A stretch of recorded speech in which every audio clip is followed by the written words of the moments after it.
মূল্যস্ফীতি তো অনেক ওয়াইডার ইস্যু। আমি আপনাকে বলি, বাংলাদেশ ব্যাংকের যে প্রধান কতগুলো কাজ, এর মধ্যে মোস্ট ইম্পর্টেন্ট যে 2-3টা কাজ, এর মধ্যে হলো টাকার মূল্য মান ঠিক রাখা, যেটা আমরা দেখি এক্সচেঞ্জ রেটের কী অবস্থা হয় আমাদের, এ হলো একটা কাজ। দ্বিতীয় হলো দেশে মুদ্রার সরবরাহ, এটার ভারসাম্য কীভাবে হবে সেটা রক্ষা করা। মুদ্রা নীতির মাধ্যমে প্রতি 6 মাসে বাংলাদেশ ব্যাংক একটা ঘোষণা দেয় যে আমরা এই 6 মাস এইভাবে যাব। সব মশার বিরুদ্ধে সুরক্ষা দিতে এলো বসুন্ধরা এক্সট্রিম অ্যারোসল, মশার বিরুদ্ধে এক্সট্রিম সুরক্ষা। তো ফলে হচ্ছে যে এই বিষয়গুলো সেই ছাপানো দিয়ে হোক আর যে কোনোভাবেই হোক, মূল্যস্ফীতি নিয়ন্ত্রণ সেন্ট্রাল ব্যাংকের একটা প্রধানতম কাজের মধ্যে একটি। এখন আপনি আসেন যে সেন্ট্রাল ব্যাংকের কার্যাবলীর মধ্যে যে এই বিষয়গুলো মার্কেটকে এফেক্ট করে, সেটা হচ্ছে ইম্পর্টেন্ট। টাকা ছাপাইলে ইনফ্লেশন হতে পারে, হবে, এগুলো মোটামুটি একটা ফান্ডামেন্টাল সূত্র, আমরা সেটা বলবো না। আমাদের যেটা বিবেচ্য বিষয় সেটা হচ্ছে যে সেন্ট্রাল ব্যাংকের যে রোলটা এই ক্ষেত্রে, যে টাকা কেন এইরকম কম বেশি অথবা ছাপানো অথবা কেন এটা হচ্ছে, এটা বলার জন্য কিন্তু ফিসকাল পলিসি কিছুটা দায়ী। আমরা আছি মনিটারি পলিসির মধ্যে, ব্যাংকগুলো, বাংলাদেশ ব্যাংক এই কাজ। ফিসকাল পলিসি সরকারের একটা বিষয়।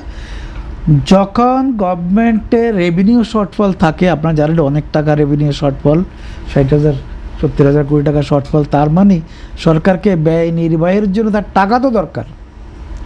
তখনই তারা ব্যাংকিং সূত্রের উপরে অথবা বিদেশি লোনের উপরে অথবা বিদেশি সাহায্য গ্র্যান্টের উপরে, মানে আপনার টাকার সরবরাহ ঠিক রাখতে হবে ইকোনমিকে সচল রাখার জন্য, দেশকে সচল রাখার জন্য।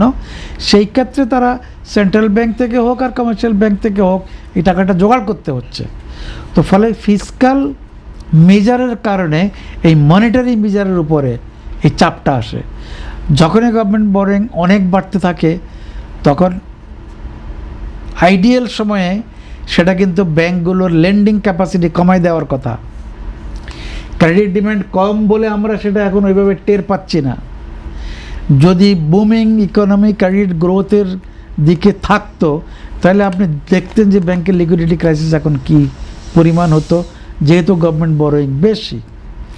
এটা হলো আবার ম্যাক্রো ইকোনমি এখানে চলে আসে, কিন্তু ব্যাংকগুলোর একটা রোল তো আছে। ব্যাংকের যে রোলটা ব্যাংক প্লে করা দরকার সেটা হচ্ছে তার যে ইন্টারমিডিয়ারি ফাংশন, সে আমানত সংগ্রহ করবে, লেন্ডিং করবে, কোর ব্যাংকিংয়ে তার ইনকাম হবে, দেশি বিদেশি বাণিজ্য এগুলো করবে, করার ক্ষেত্রে তার যে প্রফিটটা হবে সে সেটা অর্জন করবে, তার মেনটেনেন্স, তার গ্রোথ, তার লেভেলটা ঠিক করবে। আপনার যখনই ফিসকাল ইম্প্যাক্টটা এই মানি মার্কেটের উপর আসে, তখন এই প্রবলেমটা হয়। আমরা আরেকটা বিষয় বিবেচনা করতে হবে যে গত 2 বছরে আমাদের দেশের সামগ্রিক অবস্থাটা কী ছিল।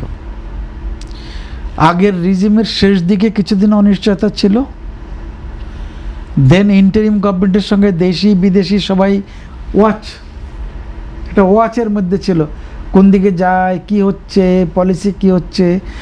ইন্টারিমের সময় সবচেয়ে বড় ভয় ছিল তারা যদি কোনো ভালো শক্ত পলিসি নিয়েও থাকে, মানুষকে এর সঙ্গে জড়িত করতে পারে না। এই জন্য তারা জানে যে নির্বাচন একদিন হবে, নির্বাচিত সরকার ওটা রাখে কি রাখে না, এটার একটা কন্টিনিউটি। তো ফলে হচ্ছে যে পলিসি কন্টিনিউটি বিদেশিরা প্রথম দেখে।